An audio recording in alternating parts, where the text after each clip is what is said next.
सुखिया आपल्या 10 वर्षाच्या मुली पार्वती बरोबर कडकडी उन्हामध्ये जमीनदाराच्या आंब्यांच्या शेतातून परत येत होता। बाबा, माझं खूप दिवसापासून आमरस खाण्याची इच्छा होत होती। अरे पार्वती, आणि तुझं आमरस खायचं मन होत आहे? बाबा, शेवटी आम्ही इतके गरीब का आहे? ही सगळी देवाची मर्जी आहे पार्वती, आणि आपल्याला देवाच्या मर्जीचा सन्मान केला पाहिजे। असं बोलून सरळ सुखिया आपल्या झोपडीमध्ये शिरतो।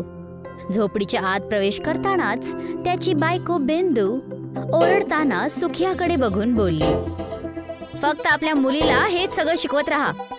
अहो, सरळ सरळ हे कानी म्हणून देत आपल्या मुलीला की ईश्वरकडून प्रार्थना कर की आमची गरिबी दूर होऊन जाऊ, आम्हाला पण पोट भरून जेवण नसीब होऊ। बस कर बिंदू, लेकरांसमोर अशा गोष्टी नाही करायला पाहिजेत, यामुळे त्यांचा देवावरचा विश्वास कमी होतो। मला खूप जास्त भूक लागलीये, लवकर जेवण घेऊन ये। बोलत तर असं आहात जसं घरामध्ये डाळ, भात, पीठ आणि भाज्या भरून गेला आहेत। अहो, आज पण जेवणामध्ये फक्त सुकी भाकर, कांदा आणि एक मिरचीच भेटेल।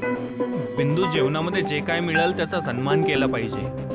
माहित नाही असे किती लोक आहेत ज्यांच्याकडे हे पण खायला नाहीये। सुखियाचं बोलणं ऐकून बिंदू रागात येऊन तिथून निघून जाते।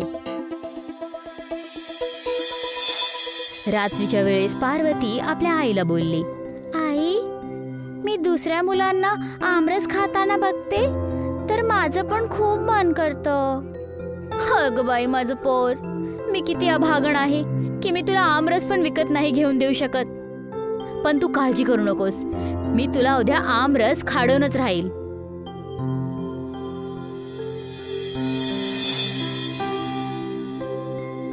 दुसऱ्या दिवशी बिंदिया बाजारामध्ये आपल्या मुली पार्वतीला घेऊन निघून जाते आणि एका आमरसच्या ठेल्याच्या समोर थांबून बोलते, दादा, माझ्या मुलीचा आमरस पिण्याची खूप इच्छा आहे। मन तर सगळ्यांचं असतं, फक्त पैसे असायला पाहिजेत। बिंदूने काही पैसे काढून दुकानदारला दिले। अरे हे काय, हे तर फक्त 3 रुपये आहेत। हे 3 रुपये पण मी पूर्ण महिन्याभरामध्ये आपलं पोट कापून कापून जमा केलेले आहेत। तर एक काम करा, तुम्ही अजून 1 वर्ष पोटाला मारून काम करत राहा। जेव्हा तुमच्याकडे 30 रुपये होतील तेव्हा इथं या आणि आपल्या मुलीला आमरस द्यायचा प्रयत्न करा। बिंदू तोंड पाडून तिथून जायला लागली।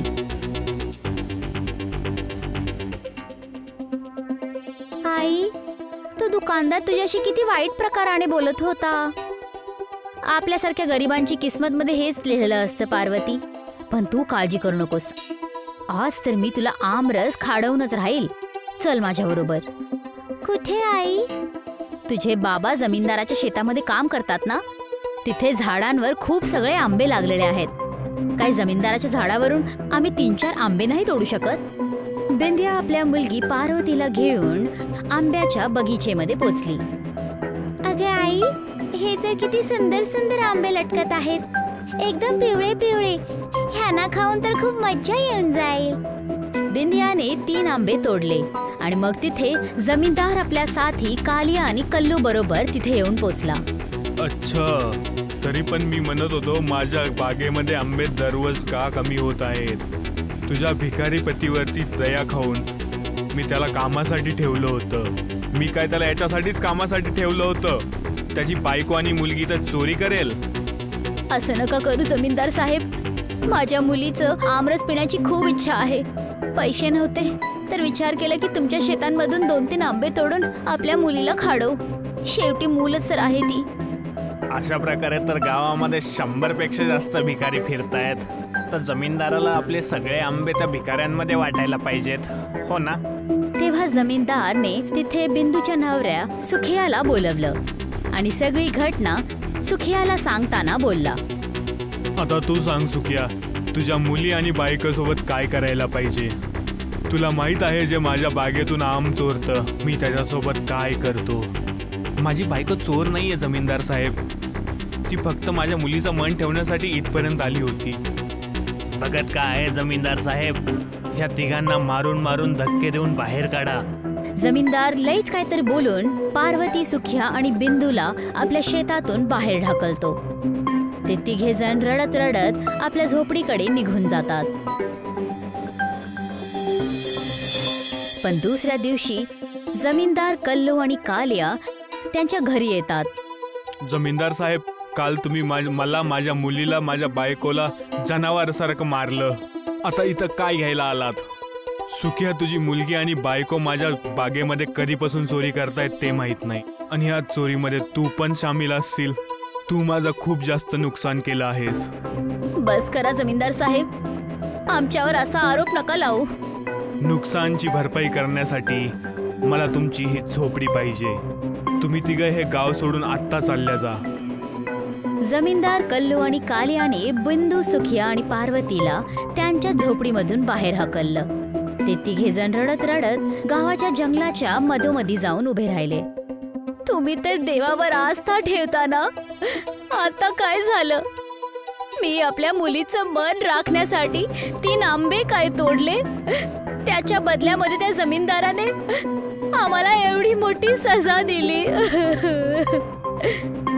बिंदू एवढं बोललीच होती की तेव्हा त्या तिघांच्या कानांमध्ये एक म्हाताऱ्या बाईची आवाज आली. ईश्वराकडून निराश नाही व्हायचं बाळा. मला हे सांग, तुम्ही तिघं या भयंकर गरमीमध्ये ह्या जंगलामध्ये काय करत आहात? बिंदू त्या म्हाताऱ्या बाईला आपल्याबरोबर झालेली सगळी घटना तिला सांगत बोलते. आमचं फक्त एवढंच दोष होतं आई. अचानक त्या म्हाताऱ्या बाईने आपल्या पिशवीतून एक मोठा आंबा काढून तिघांच्या समोर ठेवला. एवढा मोठा आंबा बघून पार्वती खुश होऊन बोलली, हा तर खूप मोठा आंबा आहे. मी एवढा मोठा आंबा आपल्या जीवनात कधीच नाही पाहिला. हा काही मामूली आंबा नाही आहे बाळा. हा फक्त खास तुझ्यासाठीच बनलेला आहे बाळा. पार्वती प्रेमळ भावाने बोलली. मी काही समजले नाही आई. सगळं समजून जाईल तुला माझ्या गेल्यानंतर. तुम्हाला मी जे आंबा देत आहे त्याच्यात आंब्याच्या रसाच्या सोबत आंब्याचे खूप सगळे गाव पण समवलेले आहेत. शेवटी कोण आहात तुम्ही? माझ्या गेल्यानंतर ह्या आंब्याला कापा. काही दिवसांनंतर मी तुम्हाला स्वतःच सांगते की मी कोण आहे. एवढं बोलून ती म्हातारी बाई निघून जाते. मला तर खूप भूक लागलेली आहे आई. लवकरच मला हा आंबा कापून खाडव ना. पार्वतीने जसंच त्या आंब्याला कापलं, अचानक एका जोरदार धमाक्याच्या बरोबर तिथे एक खूप सुंदर आंब्याचं घर बनून तयार झालं, ज्याच्या गच्चीवर प्रत्येक किनाऱ्यावर आंबेच आंबे लटकलेले होते. अगं आई, ती म्हातारी बाई खरं बोलत होती. हा तर जादुई आंब्याचं घर आहे. बाळा, फक्त आंब्याचं घर नाही, खरं तर हे आमरसाचं भंडार आहे. देवानं आपल्यावर कृपा केलीये. त्या दिवसापासून ते तिघे जण त्याच घरामध्ये राहायला लागले. दुसऱ्या दिवशी बिंदूने गच्चीवर लटकलेल्या आंब्याला जसंच तोडलं की तेव्हा एका धमाक्याबरोबर तिथे आंब्याचा आणि एक घर बनलं. बिंदू आपल्या नवऱ्याला बोलली, हा तर खूप चमत्कारी आंबा वाटत आहे. तू बरोबर बोलत आहेस बिंदू. जसं आंब्याला तोडतोय आपण, ते आंब्याचं घर बनत आहे. असे तर 100 आंबे लागलेले आहेत. इथपर्यंत घराच्या आतमध्ये जेवण, भांडे सगळं आंब्यापासूनच बनलेलं आहे. माझ्या डोक्यामध्ये एक विचार आला आहे. का नाही आपण आमरसाचा ठेला लावून गावामध्ये फुकटमध्ये वाटू, आणि ज्या लोकांना जमीनदारांनी त्यांच्या घरातून हाकलून काढलं आहे त्यांना इथे घेऊन या. आपल्यावर ईश्वराने कृपा केली आहे तर आपलं पण फर्ज बनतं की आम्ही पण त्या गरिबांची मदत करू. तू बरोबर बोलत आहेस बिंदू. मला पहिल्यापासूनच विश्वास होता तू मनाने पण खूप चांगली आहेस. सुखिया त्या दिवसापासून आंब्याचा ठेला लावून गावामध्ये सगळ्यांना फुकटमध्ये आंब्याचा रस वाटायला लागला. एक दिवस एक गरीब माणूस सुखिया जवळ आला आणि बोलला, काय तुम्ही मला थोडा जास्त आमरस देऊ शकता? अरे भावा, तुझी जेवढी मर्जी आहे तेवढा घेऊन जा. मी खूप जास्त गरीब माणूस आहे. माझ्याकडे राहायला घर पण नाहीये. काही दिवसापूर्वी जमीनदारानं माझ्याकडून जबरदस्ती अंगुठा लावून माझं घर घेतलं. माझा परिवार खूप दिवसापासून उपाशी आहे. तू काळजी नको करूस. तुझा परिवार घेऊन माझ्यासोबत चल. तो माणूस आपल्या कुटुंबाला घेऊन सुखियाच्या बरोबर निघून गेला. आणि जंगलामध्ये बनलेल्या आमरसाच्या गावाला पाहून आश्चर्याने बोलला, आमरसाचं पूर्ण गाव आहे. भैया, तुम्ही यापैकी एक घर घ्या, त्याच्यामध्ये तुम्ही आरामाने राहू शकता. इथपर्यंत जे पण अजून गरीब लोक आहेत, ज्यांचं घर जमीनदारांनी घेतलं आहे, त्यांना पण इथं घेऊन या. समजलं मला, तुम्ही ह्या आमरसाच्या गावचे मुखिया आहेत वाटतं. मी तर तुम्हाला आजपासून मुखियाच म्हणणार. तो माणूस आपल्या कुटुंबासहित त्या दिवसापासून तिथेच राहायला लागला आणि खूप सगळ्या गरिबांना तिथे घेऊन आला. गावाला खाली बघून जमीनदाराने आपल्या साथू कल्लू आणि कालियाला बोलला, माझ्या हे लक्षात येत नाहीये कल्लू आणि कालिया, गावातील लोक शेवटी गाव सोडून कुठं जात आहेत. जमीनदार साहेब, तुम्हीच त्यांच्यापासून त्यांचे घर घेतलेत. आता ते कुठेही जाऊ द्या, आपल्याला त्यांच्याशी काय घेणं देणं. मी त्यांचे घर त्यांच्यापासून घेतले होते कारण ते माझ्या आंब्याच्या बागेमध्ये काम करावेत, पण ते तर गायब होत आहेत. जी गोष्ट काल मी माझ्या डोळ्याने पाहिलीये, जर मी ती सांगितली तर तुम्ही त्याच्यावर भरोसा नाही ठेवणार. म्हणजे काय? इथूनच काही अंतरावरती जे घनदाट जंगल आहे ना, तिथं आमरसापासून बनलेलं पूर्ण गाव बघितलं आहे. आणि माहित आहे त्या आमरसाच्या गावचा मुखिया कोण आहे? कोण आहे?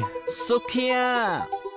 तरी मी म्हटलं, माझ्या गावात जेवढे दुकानं आहेत तिथं आंबे का विकत नाहीयेत? जर अशी गोष्ट आहे तर मी सुखिया आणि त्याच्या परिवाराला मारून तिथं पण कब्जा करील. चला माझ्यासोबत. जमीनदार कल्लू आणि कालियाला घेऊन सरळ आमरसाच्या गावामध्ये प्रवेश करतो. जमीनदारला बघून सुखिया खूप वाईट प्रकाराने चौकून बोलला, तुम्ही इथं काय करायला आलात? सरळ गोष्ट आहे की माझं काम कब्जा करायचं आहे आणि या गावामध्ये पण कब्जा करायला चालू आहे. तेव्हा झाडावर एका लटकणाऱ्या आंब्याने एक मोठा धमाका केला आणि अचानक तीच म्हातारी बाई त्या आंब्याच्या आतून बाहेर निघून त्या तिघांच्या समोर येऊन उभी राहिली आणि एक सुंदर युवतीमध्ये परिवर्तित झाली. जमीनदार कल्लू आणि कालिया तिला बघून खूप वाईट प्रकाराने घाबरले. तुम्ही तर तीच म्हातारी आजी आहात ना, ज्यांनी मला तो जादुई आंबा दिला होता? तुम्ही तर सुंदर तरुणीमध्ये परिवर्तन झालं आहे तुमचं. मी आमरसची राणी रसिली आहे. जेव्हा ह्या जमीनदाराचं अत्याचार खूप जास्त वाढलं होतं, तेव्हा मला तुझी मदत करावी लागली, कारण तुझं मन खरं होतं आणि तुझ्या मनामध्ये माणुसकी आहे. पण त्याच्याच विपरीत जमीनदार आणि त्याच्या दोन्ही साथी माणुसकीच्या नावावर कलंक आहेत. असं बोलून त्या सुंदर युवतीच्या डोळ्यातून पिवळ्या रंगाचा प्रकाश बाहेर पडायला लागला आणि बघताच बघता जमीनदार कल्लू आणि कालिया एका छोट्याशा आंब्यामध्ये परिवर्तित झाले. आता हे कायमच आंब्याच्याच रूपामध्ये राहतील आणि हे आमरसाचं गाव आजपासून तुझं आहे. एवढं बोलून ती सुंदर बाई तिथून गायब झाली. सुखिया आज पण आमरसच्या गावाचा मुखिया आहे.